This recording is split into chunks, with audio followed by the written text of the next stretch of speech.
April 29, 1945, a field near Aachen, Germany. The smoke of battle still lingered in the air, clinging to the ragged remains of broken buildings and churned mud. German soldiers, weary, dirt-streaked, and disarmed, shuffled toward the lines of American troops. Their boots sank into the wet ground, boots caked in the same mud that had once been their battlefield. Sergeant Henry Miller, a veteran of the 1st Infantry Division, watched the prisoners approach with wary eyes, his hand resting near his rifle, not for aggression, but out of instinct. The Germans expected hostility. They had been told tales of merciless treatment, of captivity that mirrored the brutality they had witnessed in occupied territories. Yet, as the first group reached the American lines, something unexpected happened. Sergeant Miller stepped forward, offering a hand to one of the older prisoners, a wiry man with hollow eyes and a bandaged arm. "Ruhig," Miller said gently, signaling the others to lower their weapons. "It's over." The German soldier froze, unsure whether to comply or recoil. Around him, his comrades eyed the Americans with a mixture of suspicion and fear. But instead of jeers or threats, the Americans produced small packets from their packs: cigarettes, chocolate bars, and cans of warm rations. Lieutenant James Carleton, overseeing the process, knelt down to meet the gaze of a young German private, barely 19. "Here," he said, offering a chocolate bar. "You've earned a meal." The private blinked, incredulous. Slowly, he took the bar, breaking it into pieces to share with those around him. A murmur spread among the prisoners, cautious, yet unmistakably human. The first taste of warmth and kindness they had experienced in weeks, maybe months. Miller moved among the line, distributing cigarettes and cans of stew. He watched the transformation happen in real time. Men who had marched in fear and tension began to relax. Shoulders loosened, eyes softened. One older soldier whispered to a comrade in broken English, "Unbelievable, they are feeding us?" Nearby, Corporal Frankie Delaney handed out packets of American chocolate, joking lightly, "Save some for me, eh?" His laughter was met with uncertain smiles, but it cut through the tension like a knife through fog. For the German prisoners, this was a moment of cognitive dissonance. Their worldview, hardened by propaganda and years of fighting, struggled to reconcile the reality before them. The Americans had the upper hand, the power of rifles, and the ability to enforce order, but instead of cruelty, they offered care.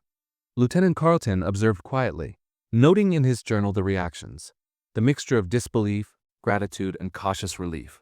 Even the hardened NCOs among the German ranks appeared momentarily disarmed, not by bullets, but by humanity. In this muddy field near Aachen, the war had paused, if only for a moment. The prisoners, expecting harshness, found instead the simple gesture of shared rations and small kindnesses. For Sergeant Miller, it was a reminder of why they fought, to preserve a sense of decency amid chaos. For the Germans, it was a revelation. Their enemy could be merciful, generous, even understanding. They had surrendered not to hatred, but to a form of compassion that many would later describe as utterly unimaginable. And in that field, the tension of war began to dissolve, not through force, but through the quiet, deliberate act of offering food, cigarettes, and warmth to those who least expected it. The morning fog began to lift over the field, revealing the full scale of surrender. Rows of German prisoners, once tense and rigid, now moved cautiously, inspecting the neat rows of tents and temporary barracks the Americans had erected for them. Smoke from small stoves curled into the air as cooks prepared hot meals, the aroma of stewed meat and bread filling the crisp spring air. Sergeant Miller directed a few men to help set up mess lines. "Keep it calm, keep it fair," he instructed, glancing at the prisoners who watched every move with a mixture of suspicion and hope. Corporal Delaney carried crates of American rations toward the line, smiling warmly. "Eat up, you've earned it," he called. A young German soldier hesitated before stepping forward, eyes wide as he took a steaming bowl of stew.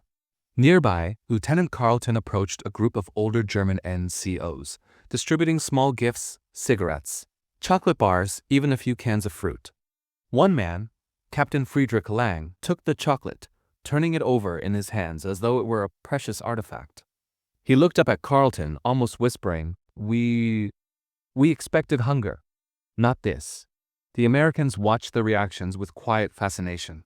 For them, sharing rations was routine, a minor task in the grand sweep of war. For the prisoners, it was a revelation. Men who had fought fiercely for years, who had endured bombings, hunger, and fear, now experienced a level of care they could scarcely imagine. Conversations began tentatively. You feed us? A German private asked, his accent thick and his eyes still wary. Delaney nodded. We're human, same as you. Take a bite, rest, and stay alive. As the prisoners began eating, small acts of camaraderie emerged. Some Germans offered a polite nod of thanks. Others exchanged faint smiles. Sergeant Miller noticed a younger soldier, shivering slightly in the early morning chill, receiving a blanket from one of the American guards. The boy's eyes filled with tears not from fear but from disbelief and relief. Even within the lines of rank and discipline, the effect was profound. Captain Lang, once stiff with authority, allowed himself a rare moment of vulnerability, whispering to his men to eat slowly, savoring the warm stew as if it were a luxury long denied. Nearby, enlisted men shared their small rations, breaking bread in a gesture that transcended language. American officers documented these moments with quiet attention. For some, it was a lesson in the power of humanity in war, a reminder that compassion could serve as a weapon in its own right. Lieutenant Carleton scribbled in his journal, "The German soldiers expect brutality. Instead, they receive warmth, sustenance, and small courtesies. Their disbelief is palpable. Many describe it as unbelievable." Across the camp, the atmosphere shifted. The early tension, the fear of mistreatment, began to dissolve. Prisoners who had walked toward captivity with clenched fists now lowered their gaze, relaxed their shoulders, and allowed themselves the simple act of nourishment. In that moment, on a field near Aachen, the war's harshness was mitigated, if only slightly, by an act as simple as offering food. Cigarettes exchanged hands, chocolate was shared, and warm stew became a bridge between enemy lines. Even amidst the smoke, mud, and echoes of artillery from days before, humanity had found a foothold. And for the German prisoners, the shock of unexpected generosity would remain with them long after the war ended. By mid-afternoon, the temporary POW camp had settled into a rhythm. American guards patrolled with a calm, measured authority, rifles slung but never brandished, their eyes vigilant yet relaxed. German prisoners moved cautiously between mess lines and tents, their initial fear giving way to curiosity. Some inspected the layout of the camp, noting the cleanliness, the small stoves for warmth, and the orderly stacks of blankets. Private Klaus Weber, barely 20, sat on a log, clutching a tin of stew in his hands. He had expected derision or outright violence, but instead, an American corporal had approached him, offering a cigarette and a reassuring nod. Weber looked around at his fellow prisoners. Older men eating quietly, young soldiers breaking bread together, guards offering small smiles and polite gestures. The scene felt surreal. Sergeant Miller watched from a distance, making mental notes on the camp's operation. He had seen many surrenders, but rarely one so devoid of hostility. "Keep it steady," he said to Corporal Delaney, who was helping a small group of German soldiers find blankets. "They need to know we're not here to punish them." One of the older German officers, Major Heinrich Vogt, approached Lieutenant Carleton. His hands trembled slightly as he extended a cigarette, a rare gesture of trust and human connection. Carleton accepted it with a nod, sparking a quiet exchange of gestures and broken English phrases. "Your men." "Well cared for," Vogt said, eyes scanning the orderly camp. "It is unusual. This humanization had a profound effect." German prisoners, conditioned for fear and suspicion, began to reveal their exhaustion and hunger. Soldiers shared small fragments of their pasts with one another, and even with the Americans. Stories of towns razed, family left behind, and battles fought. The Americans listened without judgment, offering words of comfort, or simply remaining present. Even the simplest acts carried weight. A hot meal, a warm blanket, a shared cigarette, each became a lifeline, a bridge across the chasm of war. In quiet moments, the prisoners allowed themselves to relax, some closing their eyes to rest for the first time in days. Children of war, hardened too soon, were given a brief reprieve through the unlikeliest of gestures, kindness from the enemy. For the Americans, the process reinforced a moral clarity. Sergeant Miller reflected on the contrast between the battlefield's violence and the humanity now evident in the camp.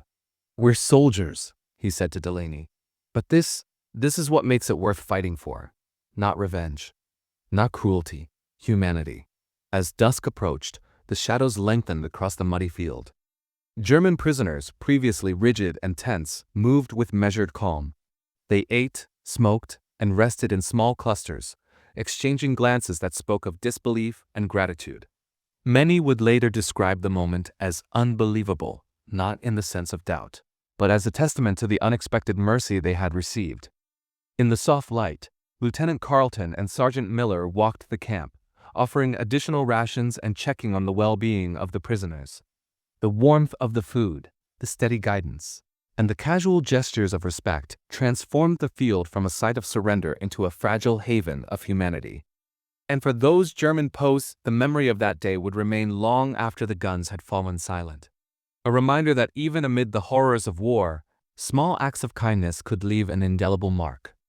Night began to fall over the camp near Aachen, casting long shadows across the mud and tents. The air was damp, carrying the faint scent of smoldering fires and the lingering tang of the battlefield from days before. German prisoners huddled together, wrapping themselves in the blankets distributed by American guards, murmuring quietly among themselves. The once rigid lines of fear and suspicion had softened, replaced by a fragile sense of security. Private Klaus Weber stared at the small flickering flame of a stove, the warmth radiating over his chilled hands. He thought back to stories of allied cruelty he had been told. Stories that had steeled his resolve to expect nothing but harsh treatment. Instead, he had been offered chocolate, hot stew, and cigarettes. Even the American guards, armed and fully capable of enforcing strict discipline, had treated him with a measured patience and calm that he found impossible to reconcile with the war he had known. Across the camp, Sergeant Miller moved quietly among the prisoners, checking for signs of illness or distress.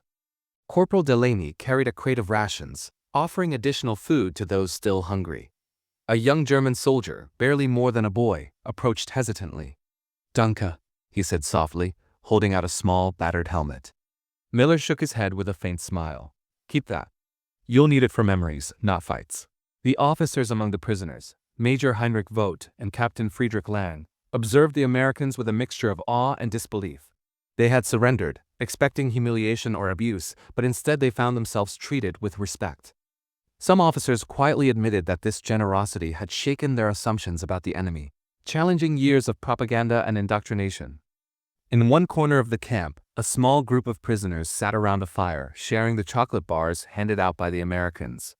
The young and old alike spoke in hushed tones, laughter occasionally breaking through, cautious but genuine. A German corporal whispered, "I never imagined men who fight us would feed us." Another muttered, shaking his head, "It is unbelievable." American guards, for their part, carried out their duties with calm professionalism. There was no arrogance in their gestures, no need for praise, just an understanding that humanity could coexist with the responsibilities of war. Lieutenant Carleton watched silently, making notes in his journal. Providing food and care to surrendered enemy soldiers does not weaken us. It reinforces discipline, morale, and moral clarity. That night, the camp became a microcosm of what could be possible even in wartime. Respect across enemy lines, care amidst chaos, and small acts of decency that could heal fear, if only temporarily. Cigarettes were passed, hot meals consumed, and the prisoners began to rest without fear of mistreatment. In the darkness, whispers of disbelief traveled through the rows of tents. German POWs, hardened by combat and propaganda, found themselves reflecting on an entirely new reality, that their captors could treat them with compassion. For many, it was a revelation as profound as any battlefield victory, a moment that challenged everything they had believed about their enemies. For Sergeant Miller, Lieutenant Carleton, and their men, it was a quiet victory of a different sort, a triumph of humanity over suspicion, of decency over fear, and of kindness over the cruelty the prisoners had anticipated. Dawn broke over the camp the following morning, soft light filtering through the mist and revealing the orderly rows of tents and the scattered remnants of last night's fires. The German prisoners stirred, many still holding small pieces of chocolate or cigarette stubs, reminders of the unexpected kindness they had received.